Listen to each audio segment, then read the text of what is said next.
আসসালামু আলাইকুম রহমতুল্লাহ ওবারাকাতু। সুপ্রিয় দর্শক, আশা করি সবাই ভালো আছেন। আলহামদুলিল্লাহ, আমিও ভালো আছি। ড্রাইভিং শিখুন এপিসোডে আপনাদের সবাইকে স্বাগতম।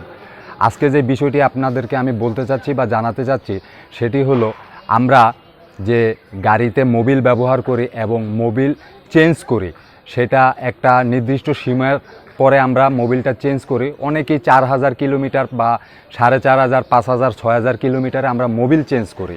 আমরা এই যে একটা টাইমিং মেনটেন করি, এটা আমি অ্যাভারেজে ধরে নিচ্ছি আপনি 5000 কিলোমিটারে আপনার মোবিলটা চেঞ্জ করবেন।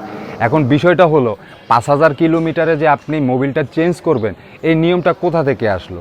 মূলত এই নিয়মটা জাপানে বা ইউরোপ বা আরব কান্ট্রিতে যারা গাড়ি চালায় তারা একটা হিসাব নিকাশে আপনার 5000 কিলোমিটারের পরে তাদের মোবিলটা চেঞ্জ করে। কিন্তু সেটা আমাদের দেশে প্রযোজ্য না। কেন আমাদের দেশে প্রযোজ্য না?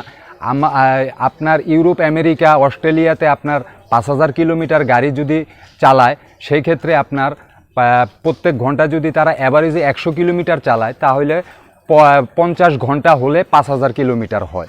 এখন বিষয়টা হলো, 50 ঘন্টায় যদি 5000 কিলোমিটার তারা চালায়, আমাদের দেশে আপনার 5000 কিলোমিটার চালাইতে গেলে আপনার 300 ঘন্টা সময়ের প্রয়োজন হয়। সেটা কিভাবে?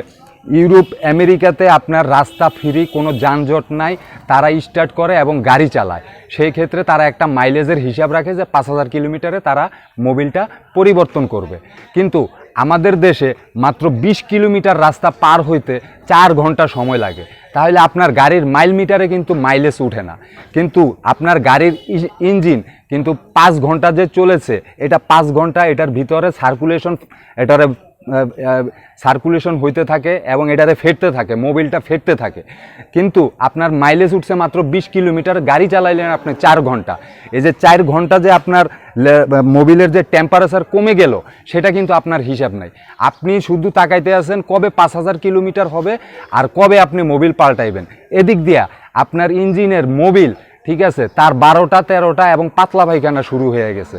সে আর আপনার ইঞ্জিনকে সাপোর্ট দিতে পারতেছে না, কারণ আপনার যে হিসাব, এই হিসাব ইউরোপ, আমেরিকার সাথে আপনি বাংলাদেশে করলে হবে না। তারা অ্যাভারেজে যদি আমি ধরে নেই, অ্যাভারেজে ঘন্টায় 50 কিলোমিটার চালায়, তাদের 5000 ঘন্টা চালাইতে 100 ঘন্টা সময় লাগবে। আর আমাদের দেশে অ্যাভারেজে আপনি যদি 5000 কিলোমিটার চালাইতে যান, সেই ক্ষেত্রে 20 কিলোমিটার পথ বা 30 কিলোমিটার পথ পাড়ি দিতে আমাদের 3 ঘন্টা 4 ঘন্টা লাগে। 100 কিলোমিটার পথ পাড়ি দিতে 6 ঘন্টা 7 ঘন্টায় আমাদের যেতে হয়। তাহলে আপনি কিভাবে এই হিসাবটা জাপানের সাথে বা ইউরোপ, আমেরিকার সাথে মিলাবেন? কোনো দিনই মিলবে না। আর যার জন্যে আমাদের ইঞ্জিন অনেক দুর্বল হয়ে যায় এবং ঘন ঘন ইঞ্জিন নষ্ট হয়, ঘন ঘন ইঞ্জিনের কাজ করতে হয়, ইঞ্জিন পাল্টাইতে হয়। শুধু একটা কারণ আপনার হিসাবের সাথে ইঞ্জিনের কোনো হিসাব মিলে না। আপনি শুধু মাইলেজের দিকে তাকায় রয়েছেন। মালিক দেখতেছে যে কবে 5000 কিলোমিটার হবে, ড্রাইভার দেখতেছে কবে 5000 কিলোমিটার হবে, কিন্তু ইঞ্জিন বলতেছে যে আমি তো আর, তুমি যে মোবিল দিছো এই মোবিলে তো আমার আর চলা সম্ভব না। সে 2000 কিলোমিটার চলার পরেই মোবিলের টেম্পারটা শেষ হয়ে যায়। আর আপনি যে বাড়তি যে 3000 কিলোমিটার চালাচ্ছেন, এই 3000 কিলোমিটারে তখন আর মোবিলের কোনো টেম্পার থাকে না, ও একেবারে লেডায়া বেড়ায়া সেরায়া বেড়ায়া দেয়। যার জন্যে এই এফেক্টটা আপনার ইঞ্জিনের উপরে পড়ে। আপনার এই হিসাব নিকাশের সাথে কোনো আমাদের মিল নাই। আশা করি আপনারা আমার কথাগুলো বুঝতে পারছেন। তাই আপনারা সবসময় গাড়ির মাইলেজের হিসাব না করে আপনারা গাড়ির মোবিলটা চেক করবেন এবং গাড়ির টাইমিংটা আপনারা চেক করবেন। আপনি কত ঘন্টা আপনি গাড়িটা স্টার্ট করলেন, কত ঘন্টা আপনি গাড়ি চালাইলেন, তাহলে আপনার মোবিলটা আপনি বুঝতে পারবেন আপনার মোবিলের টেম্পার আছে কিনা। আপনি সেই অনুযায়ী যদি মোবিল পাল্টান, তাহলে আপনার ইঞ্জিনটা ভালো থাকবে, সুস্থ থাকবে। আর তা না হলে আপনার 10 বছরের ইঞ্জিন 2 বছরে আপনাকে পাল্টাতে হবে এবং ইঞ্জিন নষ্ট হয়ে যাবে। আশা করি আমি আপনাদের সবাইকে বুঝাইতে পারছি, আপনারা আমার কথাগুলো বুঝতে পারছেন। যদি ভিডিওটি ভালো লেগে থাকে, কিছু শিখতে পারেন, বুঝতে পারেন, লাইক শেয়ার করে দিবেন। ধন্যবাদ সবাইকে। ভালো থাকবেন, সুস্থ থাকবেন এবং নিরাপদে গাড়ি চালাবেন।